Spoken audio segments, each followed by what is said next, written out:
7. Barrett outside the switch. Doncic goes over. And then he hammers it home. Broke his ankles.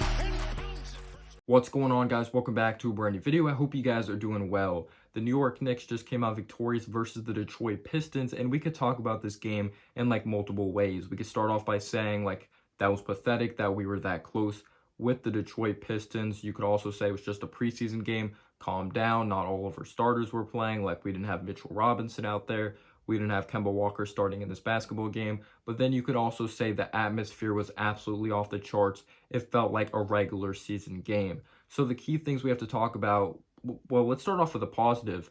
Tom Thibodeau came out and said in an interview that Mitchell Robinson is expected to return soon and hopefully he can play in that latest preseason game on Friday. That's the best case scenario, but there is a high potential chance that he's going to be back opening night, which is freaking awesome. Nerlens Noel, apparently he's all good. They're just not trying to rush the process with his sore right knee. So most likely we are going to be a fully healthy group when it comes to opening night.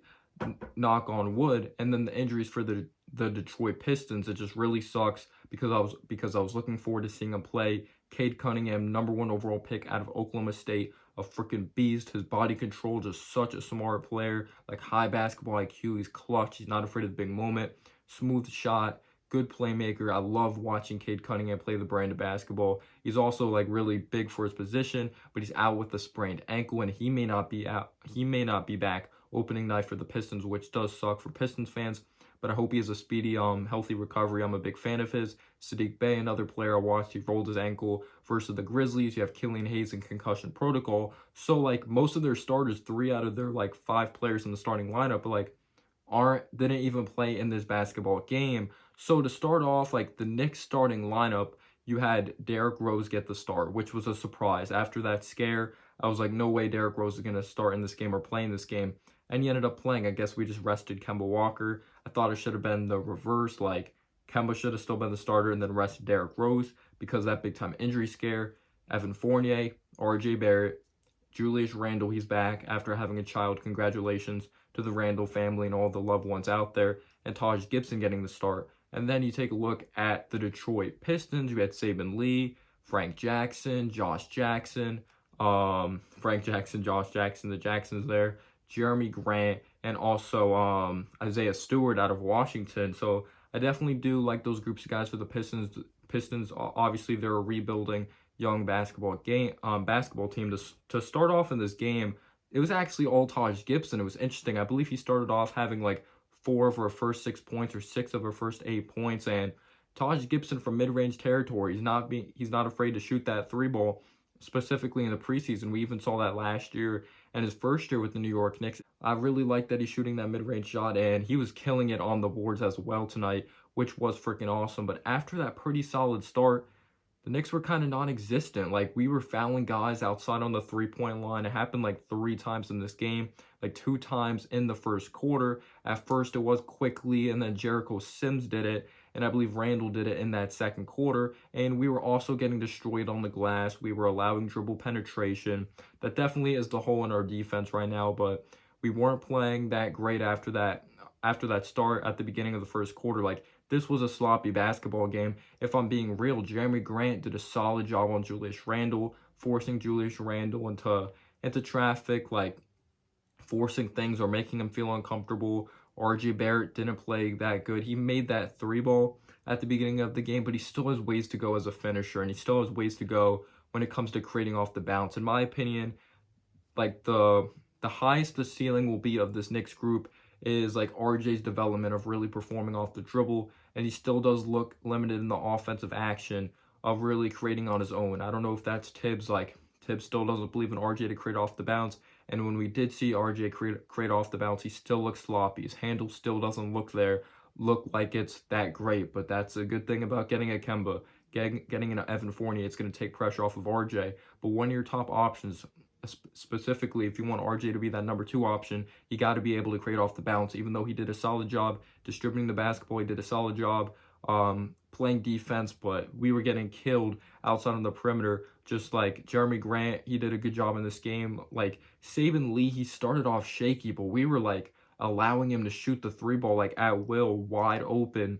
outside on the perimeter. It just actually was disgusting to watch. Tom Thibodeau was getting so freaking pissed off. Like, you would think this was a regular season game, and he pretty much treated this like a regular season game for sure. But Randall didn't start off great. RJ didn't start off great. Still has ways to go when it comes to finishing, like shooting off the bounce. Like, that's good and all that. It looks like he's going to be a good catch and shoot 3-point shooter, but we need him to be more versatile. We know he's young, he's still progressing, but as of right now, it looks like he's progressing slower than at least what some people think.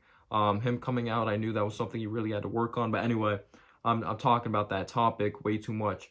So when Quickly comes in the game, Quickly actually gets into foul trouble pretty quick. He picked up like 2 early fouls. I believe he ended with 4 fouls in this game, but I know he had like 3 really early fouls, and he didn't really get anything going offensively. I thought he was forcing some things. Credit to Corey Joseph, a veteran guard in this league. I thought he did a good job making Quickly feel uncomfortable, and Quickly really didn't get into an offensive flow at all in this basketball game.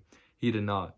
A positive, though, I really wanted to talk about, like, yes, it sucks Mitch is out and Nerlens Noel's out right now, but it looks like they're going to be back when it comes to opening night. I just love that Jericho Sims has gotten opportunities out of Texas. I remember making a video on him. Will he be a steal? Yes, there's some things he really needs to work on with his awareness, his feel for the game, but he's an athletic freak in nature. He's so strong. There was one play he didn't finish at the basket, but he's so resilient, or he doesn't give up on a play. If he misses a layup, he's going to go up strong. He just sets such great screens. He rolls so hard to the basket. Sometimes his stats won't really dictate like how well he really played. Like, yes, he didn't play tremendous, but I just love how hard he plays. Yes, he fouled someone outside on the 3-point line. Don't remember who it was at the top of my head. Might have been Frank Jackson. I know he took 3 threes, unless that was the play. Quickly fouled Frank Jackson outside on the 3-point line. But I just loved how physical. I loved how hard he played. He forced a jump ball. Like, he wrapped someone up.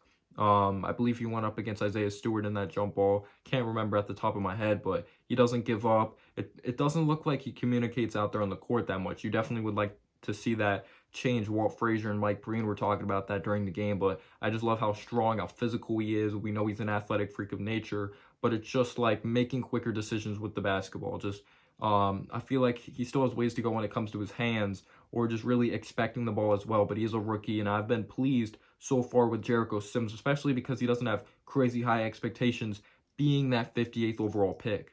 But like I mentioned, Taj Gibson was solid at the beginning, like of that first quarter, but we went into like a big time drought, a 4-minute drought, or like 3 minutes and 30 seconds. Like, they were hitting shots outside on the perimeter. Like, this was the Pistons game. Like, it really was. It looked really ugly.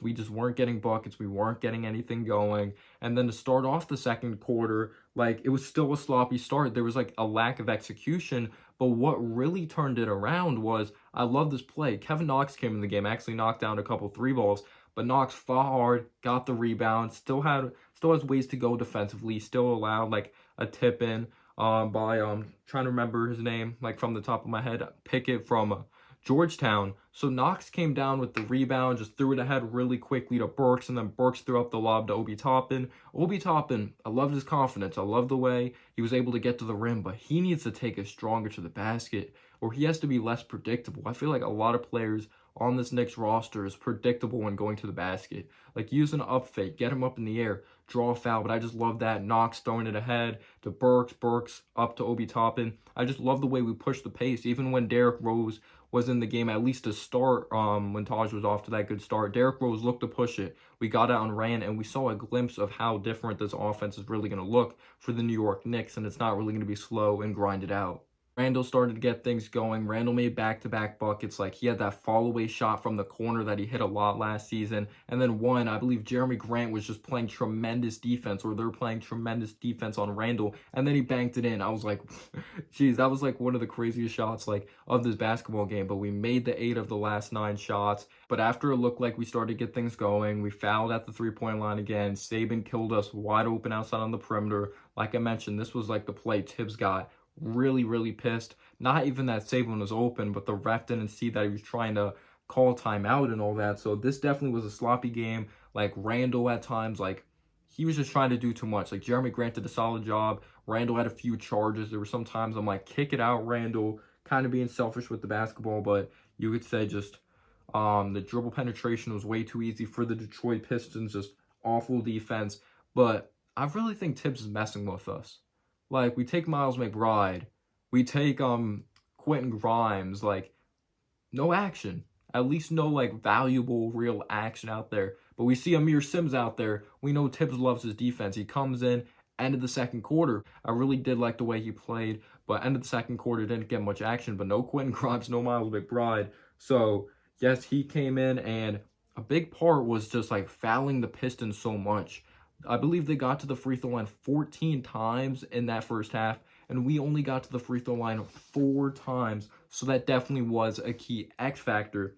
And then getting into the third quarter, RJ continued to struggle. We left Saban Lee open at the 3-point line. Once again, Tibbs pissed, second chance opportunities, rebounds, and just when you thought it was going downhill, again, going downhill against the Pistons team. Yes, they have Kelly Olynyk. Yes, they have Jeremy Grant. They have these solid players, Saban Lee. But without Cade Cunningham, without Killian Hayes, without Sadiq Bey, Randall caught El Fuego. Randall caught like fire. He had 3 threes in a row. Then RJ, after missing a shot, he got it back, had an and one, which was encouraging, even though he still didn't have the best of game. Like, Randall didn't start off great. RJ didn't start off great. RJ had a couple nice plays in the second half. You could say Randall really picked things up. But the Garden went crazy. We went on an 8-0 run. Amir Sims had played good defense that really ignited this Knicks team as well. We had 10 straight points, and Randall he had a nice finish as well, finishing really strong. Like, Randall actually ended up with like pretty much 30 points on really good efficiency, crashing the glass. Like, we had a 10-point lead. Like, at least early on, not much was happening. Like, we only had like 2 field goals like in the first 4 minutes. But what really turned it around, like in the fourth quarter for the Pistons, they cut it to 3 at one point, was because of flagrant foul on Burks. He actually ended up tripping someone, and then we allowed Jeremy Grant to literally cut back door, and I was just like, just what is happening here? It was just so frustrating to see. But Randall, Tibbs treated this like a regular season game. He kept Randall out there. And am I happy with that? Kind of not, because this game really doesn't mean anything. But after Burks having like the flagrant foul, which resulted into free throws, he did respond with the jumper. Taj Gibson was amazing on the glass. Like, he finished with like a double-double in this game, and he had nearly 20 points. He was off the charts. Rose had a notable, like, pretty good performance as well. RJ distributed the basketball well. Still has ways to go as being an offensive scorer, versatile offensive scorer. I know it's just preseason, but let me know down below your thoughts. Weird game. Fun to watch, but also kind of embarrassing at the same time. But let me know down below your thoughts and analysis, and peace out, y'all.